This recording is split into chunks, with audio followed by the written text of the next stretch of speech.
Hello दोस्तों, राधे राधे, जय श्री कृष्णा। देखो ये एक स्टॉक है, ज़बरदस्त स्टॉक, जो काफ़ी लोगों ने जो सुना नहीं होगा, काफ़ी लोगों के लिए नया स्टॉक होगा ये। ठीक है, बट काफ़ी समय से ये स्टॉक मार्केट में है। इस स्टॉक का नाम है रिफेक्स इंडस्ट्रीज।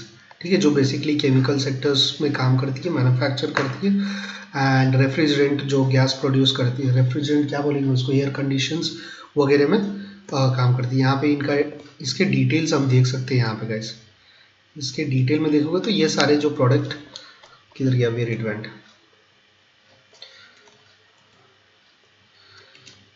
यहाँ पे दिखा देता हूँ नीचे में। आई थिंक आपको पिक्चराइज से थोड़े बहुत समझ में आ जाएंगे। Ash and coal handling, backbone of, ये सारी चीज़ जो हैंडल करती है, ये है main backbones of Refex industries. ठीक है, exploring business in vertical that is ash and coal handling, refrigerant gas. ये जो गैस जो एयर कंडीशंस में काम आती है, रेफ्रिजरेटर्स में काम आती है, जो गैस गैस को कन्वर्ट करके, हीट को कन्वर्ट करके कूल करती है। ठीक है, एंड पावर जनरेट करती है। ऑब्वियसली पावर ट्रेडिंग सेक्टर में भी है ये। एंड गैस ग्रीन मोबिलिटी, यानी कि चार्जिंग वगैरह में काम आती है। कोल में डील करती है, तो ऑब्वियसली चार्जिंग वगैरह में जो बैटरीज होते हैं ना, ज़्यादातर जो एल्कलाइन बैटरीज होती है, तो ये सब में कोल का मेजर पार्ट होता है। ठीक है, तो ऑब्वियसली ग्रीन मोबिलिटी में भी काम करती है, जो फ्यूचर अपकमिंग डेज में अच्छा खासा वर्क कर सकती है गाइस।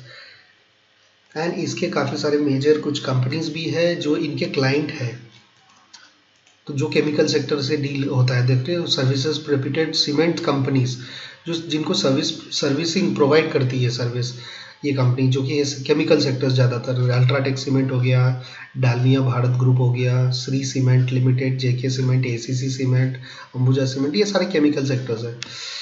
ठीक है, some of the main key clients that is Hindalco को सर्विस प्रोवाइड करता है। ओके, क्लाइंट्स है इनके हिंडाल्को, अडानी, एनटीपीसी, ये सारे क्लाइंट है। आरकेएम पावर जनरेशन क्लाइंट है, तो दैट इज, ये सारे मेजर क्लाइंट्स है। तो इस तरह की सेक्टर है।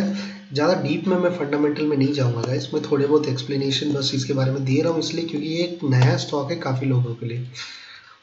इस स्टॉक का होल्डिंग के बारे में अगर मैं बता दूं, तो मेजर होल्डिंग यहाँ पे मेजर होल्डिंग यानी कि कैसे बताया होल्डिंग्स, तो यहाँ पे जो प्रोमोटर्स की होल्डिंग है ना, जो प्रमोटर है, उनके होल्डिंग अराउंड 53.49% का होल्डिंग्स ये रखते हैं। बाकी सारे रिटेलर के पास है। फॉरेन इन्वेस्टर के पास उतना कुछ खास नहीं, 1.76% का होल्डिंग्स है। And rest is with retailer, मतलब ये कहीं ना कहीं बहुत स्ट्रॉन्ग स्टॉक है। बात करते हैं इसकी चार्ट पे। ठीक है, चार्ट पे अच्छे से टेक्निकल समझ में आती है। टेक्निकली इसके बारे में अगर मैं बताऊं, तो ये 1 डे का टाइम फ्रेम है। एज पर 1 डे का टाइम फ्रेम जो चार्ट पे दिख रहा है, आप देख रहे होंगे, ये सिंपल चार्ट है। 1 डे पे उतना आपको डिटेल में नहीं समझ में आ रहा होगा। इसको मैं कर लेता हूँ 4 घंटे का टाइम फ्रेम पे, सॉरी 15 मिनट का टाइम फ्रेम पे। I think this will be best, right. अब देखो गाइज, ये जो स्टॉक है, ये जो मुझे दिख रहा है, एक ज़बरदस्त स्टॉक है। यहाँ पे काफ़ी लोगों को flag, inverted flag and pole दिख रहा होगा, जो कि बॉटम से काफ़ी लोगों को लग रहा होगा कि इस बॉटम से ये रिटेस्ट करके एंड और अच्छा खासा ब्रेकडाउन देगा, दे सकता है, नॉट डाउट उसमें, दे सकता है ब्रेकआउट। बट मैक्सिमम जो गिरना होगा मार्केट को, कहाँ तक गिरना होगा, क्योंकि जिस जगह पे अभी मार्केट जहाँ से रिवर्सल लिया है, वो एक स्ट्रॉन्ग डिमांड एरिया रहा है, राइट। यहाँ से देख सकते हो ये एरिया जो है, ये स्ट्रॉन्ग डिमांड एरिया है।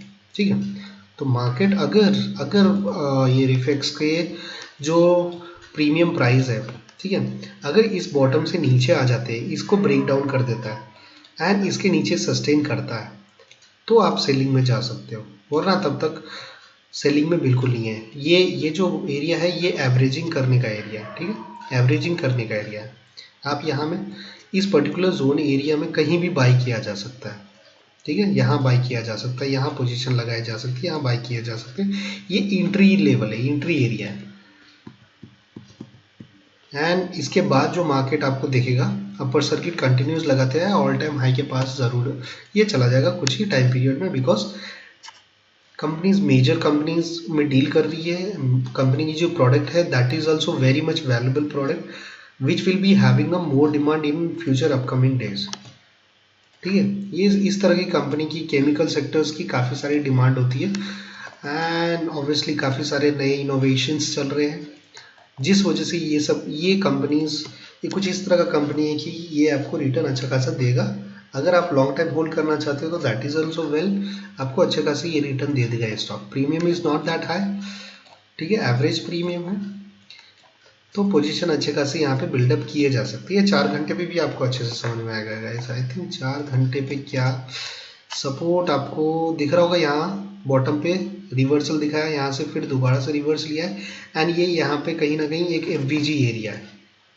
ठीक है, तो जो एरिया इसको कवर अप करना था वो एरिया तो कवर अप कर लिया यार, अब तो बुलिशनेस है। हाँ, अब आपको ये धीरे धीरे कुछ इस तरह का बनते हुए दिख जाएगा।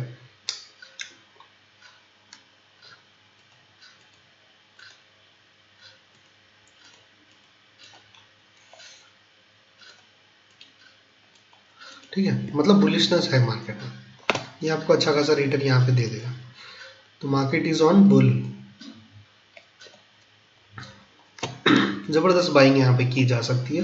ट्रेड इसमें भी होल्डिंग्स के लिए बेस्ट होगा ये स्टॉक गाइस। ये स्टॉक फ्यूचर एंड ऑप्शंस में नहीं है, फ्यूचर एंड ऑप्शंस में नहीं है, यहाँ पे देख सकते हैं अपन। फ्यूचर एंड ऑप्शंस में होगा तो इसका ओटीएम आईटीएम सारे दिखा देगा, ऑप्शन चेन नॉट अवेलेबल, मतलब इस पर्टिकुलर स्टॉक्स के ऑप्शन चेन में नहीं है अवेलेबल। ठीक है, तो alright guys, thank you very much. अगर आपको पसंद आए तो प्लीज़ डू सब्सक्राइब, लाइक करो, and if you have any kind of questions do ask so that I can at least answer you guys. Thank you very much and do have a wonderful day guys. Thank you.